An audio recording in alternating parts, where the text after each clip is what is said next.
आमेन. प्रभू चांगला आहे. आमेन. आमेन. आपण आपल्या जागेवर बसू यावेळेस. Thank you Jesus. Thank you lord. Amen. So welcome everyone. I believe that God आज आपल्याबरोबर, देव आपल्याबरोबर बोलणार आहे, प्रत्येकाबरोबर बोलणार आहे. अँड बिफोर आपण मेसेजमध्ये जाण्या अगोदर आपण 2 मिनिटाची प्रेयर करू. का नाही आपण आपले डोळे बंद करू यावेळेस. अँड लॉर्ड, आम्ही तुला आमचं जीवन समर्पित करतो परमेश्वर. पित्या तू आमच्याबरोबर, पित्या बोल, पित्या काहीतरी नवीन येशू तू आमच्याबरोबर बोल. फादर थँक्यू की तू आमचा हार्ट प्रिपेअर करत आहे वचनासाठी पित्या. अँड फादर, जेव्हा हे वचन येईल पित्या, त्याचं आम्हाला फळ दिसणार आहे आमच्या जीवनामध्ये. Lord, just thank you Jesus. Father, you lead us, oh lord, you guide us. तू आम्हाला चालव पुढे. Thank you Jesus. येशूच्या नावामध्ये मागते. आमेन. आमेन. आपण वर्षाच्या शेवटच्या आठवड्याला आलो आहोत. हा शेवटचा रविवार आहे. अँड हे year I believe almost every वनचा हा एक्सपिरियन्स असेल की हे इयर खूप वेगळं इयर होतं. खूप डिफरंट गोष्टी आपण बघितल्या, खूप डिफरंट एक्सपिरियन्सेस होते, स्ट्रगल्स होते, खूप सारे कष्ट होते. पण एक गोष्ट कधीच बदलली नाही आणि तो प्रभू आहे. मॅन, तो कधीच बदलला नाही आणि तो चांगलाच राहिला, कारण की तो कधी ना बदलणारा परमेश्वर आहे. आणि देवाने आपल्याला उचलून ह्या वर्षामधून आणलं आहे. राईट? किती जणांचा एक्सपिरियन्स होता की देवाने त्यांचा हात धरून त्यांना या वर्षामधून आणलं आहे. अँड आय बिलीव्ह की आपण पुढच्या कमिंग इयरसाठी आपण एक एक्सपेक्टेशन, आशेने आपण एंटर करणार आहोत. प्रभूपासून आपण एक आशा ठेवली पाहिजे आणि त्या एक्सपेक्टेशनने आपण एंटर केलं पाहिजे. का नाही आपण एक वचन वाचू यावेळेस. आणि फिलिप्पियरास पत्र 3वा अध्याय आणि 13वा वचन हे आपण वाचूया. बंधूंनो, मी अद्यापि ते आपल्या कह्यात घेतले असे मानत नाही, तर मागील गोष्टींकडे दुर्लक्ष करून व पुढील गोष्टींकडे लक्ष लावून. आमेन. मागील गोष्टींकडे दुर्लक्ष करून आणि पुढील गोष्टींकडे लक्ष लावून. आमेन. पॉल हे आपल्याला एनकरेजमेंट देत आहे. पॉल आपल्याला उत्तेजित करत आहे. आणि जर आपण पॉलचं जीवन बघितलं, कारण की तोच आपल्याला इथं शिकवत आहे, आपण त्याचंच उदाहरण घेऊया. पॉल असा व्यक्तिमत्व होता. जर आपण थोडंसं मागं गेलो त्याच चॅप्टरमध्ये आपण वचन 5 आणि 6 वाचू. 5 and 6. मी तर 8व्या दिवशी सुनता झालेला, इस्रायल लोकातला, बन्यामीन वंशातला, इब्र्यांचा इब्री, नियमशास्त्र दृष्टीने परुषी, आस्थेविषयी म्हटलं तर मंडईचा छळ करणारा, नियमशास्त्रातील नीतिमत्वाविषयी निर्दोष ठरलेला असा आहे. सो पॉल बेसिकली आपल्याला त्याच्या पूर्वीच्या जीवनाबद्दल सांगतोय. म्हणजे जेव्हा तो प्रभूमध्ये नव्हता, जेव्हा तो सॉल होता. अँड इथं आपल्याला दिसतं की तो वन ऑफ द बेस्ट फॅरिसीज, म्हणजे तो एक उत्तम असा परुषी होता. त्याला नियमशास्त्र वर्ड टू वर्ड माहीत होतं. आणि तो खूप ज्ञानी होता. म्हणजे तो एका खूप उत्तम शिक्षकाखाली शिकलेला होता आणि त्याला खूप नॉलेज होतं. आपण असं बोलू शकतो की त्याच्याकडे सगळं काय होतं. त्याची लाईफ अशी काय वाईट नव्हती. तो खूप ईर्ष्यावान होता आणि तो मंडळीची पर्सिक्युशन करायचा, तो छळ करायचा मंडळीचं. सो वी सी की ह्या माणसाच्या जीवनामध्ये बदल तेव्हा झाला जेव्हा तो येशूला भेटला. आमेन. आणि जर आपण ह्याच चॅप्टरमध्ये पुढं गेलो, आपल्याला हे दिसतं की त्यांनी सगळ्या गोष्टी सोडून दिल्या परमेश्वरासाठी. इथं इंग्लिशमध्ये लिहिलेलं आहे की आय हॅव काउंटेड एव्हरीथिंग डंग. म्हणजे डंग इज केर, कचरा. तर मला माहीत नाही मराठीमध्ये काय आहे, पण केर कचरा म्हणजे रबिश, लाईक लिटरली रबिश. शेणला कम्पेअर केलं आहे त्यांनी त्याच्या ज्ञानाला, आणि ते फक्त येशूला मिळवण्यासाठी. And we see his life that he left everything behind. त्यांनी सगळं त्याचं पोझिशन सोडलं, जे पद होतं ते सगळं सोडलं. येशूला फॉलो करण्यासाठी. आणि इथं आपल्याला दिसतं की जेव्हा त्यांनी हे केलं, तो ज्या चर्चला बोलत आहे तो त्यांना सुद्धा हे सांगतोय की तुम्ही पण तुमच्या मागील गोष्टींकडे दुर्लक्ष करा. एक एक्झाम्पल देऊ इच्छिते मी. जेव्हा आपण जेव्हा ओल्ड टेस्टमेंटमध्ये वाचतो, जेव्हा आपल्या सगळ्यांना माहीत असेल इस्रायली लोकांची गोष्ट, आय थिंक खूपदा आपण ऐकली असेल. अँड तिथं आपल्याला हे दिसतं की हे लोक म्हणजे ह्यांच्या लाईफमध्ये एवढे उत्तम मिरेकल्स, उत्तम चमत्कार घडले आणि प्रभूंनी त्यांना किती चमत्कारिकरीत्या मिस्री देशामधून बाहेर काढलं. सो आपल्याला हे दिसतं की ते लोक जेव्हा मिसर देशामधून बाहेर पडले, ते शारीरिकरित्या पडले बाहेर, म्हणजे फिजिकली ते पूर्ण सुटका पावले होते, पण त्यांच्या आतमध्ये in their hearts they were not free. ते अजून पण सुटका पावले नव्हते अंतकरणामध्ये, कारण की ते फक्त त्यांच्या मिस्री देशामधल्या ज्या पद्धती होत्या, रीतिरिवाज होते, हॅबिट्स होते त्यांचे, they were still stuck on those things. ते त्याच गोष्टींवर अडकून बसलेले. And that is where God wanted to set them free. आणि देवाला त्या एरियामध्ये, त्यांच्या अंतकरणामध्ये त्यांना पूर्ण सुटका द्यायची होती. बट वी सी की हे जे लोक होते त्यांनी अरण्यात ऑलमोस्ट 40 इयर्स घालवले. एक पूर्ण पिढी जाऊ नाही शकली वतनी देशात. ज्या देशामध्ये देवानी त्यांना बोलवलं होतं त्या देशामध्ये ते जाऊ नाही शकले. आणि त्यांचंच एक एक्झाम्पल देते मी. आपण गणना 11:4 आणि 6, 4 ते 6 वाचूया. त्यांच्यामध्ये जो मिश्र समुदाय होता त्याने सोस घेतला आणि इस्रायल लोकही पुन्हा रडगाणे गाऊन म्हणाले, आम्हाला खायला मांस कोण देईल? मिसर देशात आम्हाला मासे फुकट खायला मिळत असत, त्याची आठवण आम्हाला येते. त्याचप्रमाणे काकड्या, खरबुजे, भाजी, कांदे, लसूण यांचीही आम्हाला आठवण येते. पण आता आमचा जीव सुकून गेला आहे. येथे ह्या मानण्याशिवाय आमच्या दृष्टीस काहीच पडत नाही.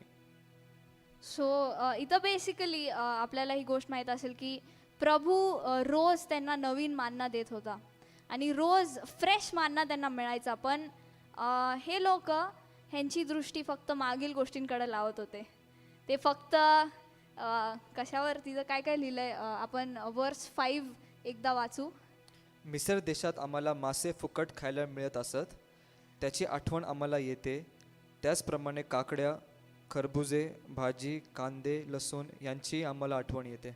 त्यांचं लक्ष फक्त काकड्या, भाजी, मासे ह्या गोष्टींवर होतं. अँड ते कंप्लेन करत होते. आणि इथं लिटरली असं लिहिलं आहे, ते रडायला लागले होते.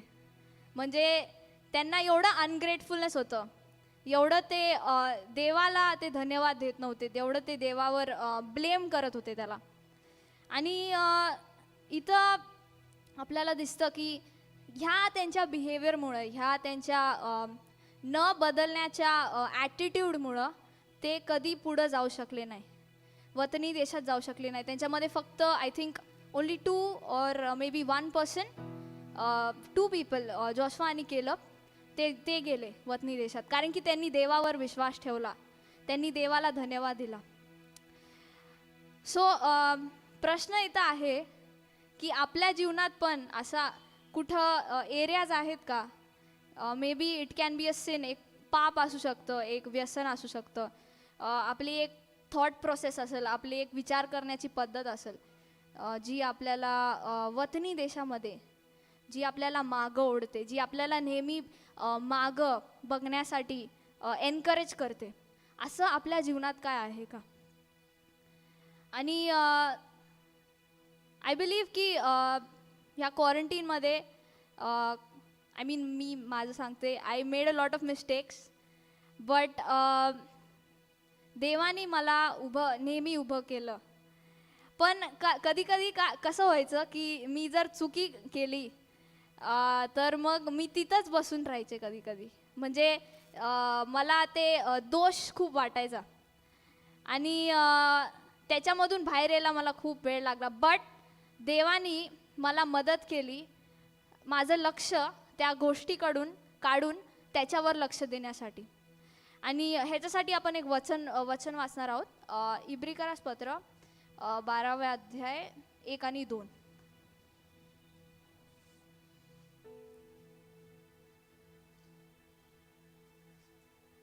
तर मग आपण एवढ्या मोठ्या साक्षीरूपी मेघाने वेढलेले आहोत, म्हणून आपणही सर्व भार व सहज गुंतवणारे पाप टाकून आपल्याला नेमून दिलेल्या धावेवरून धीराने धावावे.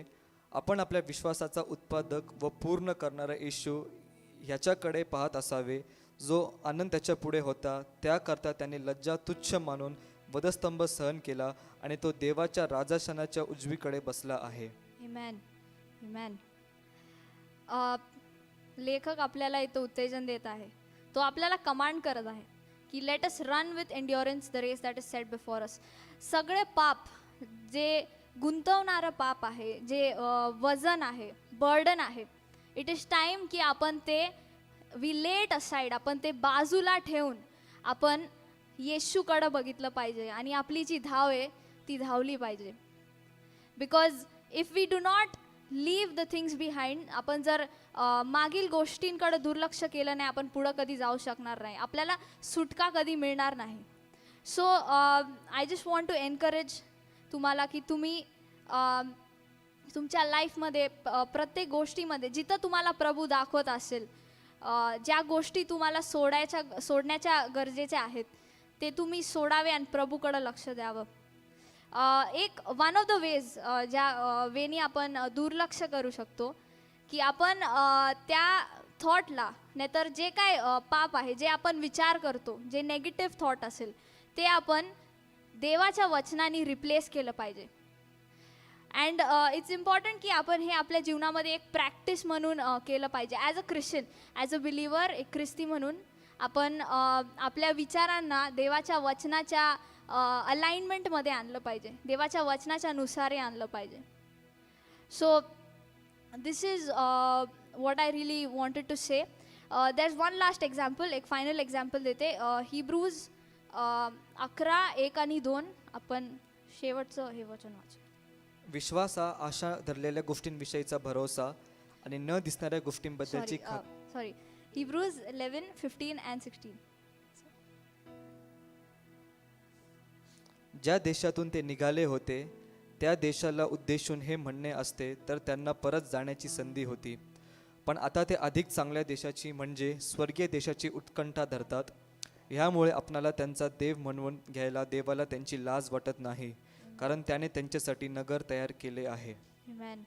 इथं ज्या लोकांबद्दल लेखक बोलत आहे ते आपले heroes of the faith, like Moses, Abraham, Moshe, Noah, all of these people. ह्या लोकांबद्दल लेखक आपल्याला सांगत आहे की जर त्यांनी पुढे लक्ष दिलं नसतं, जर ते नेहमी त्या कंट्रीबद्दल जर अब्राहमाने नेहमी ज्या कंट्रीमधून तो बाहेर निघाला, ज्या देशामधून तो बाहेर निघाला, त्याच्याबद्दलच कॉन्स्टंटली विचार केला असता तर तो पुढं कधी जाऊ शकला नाही.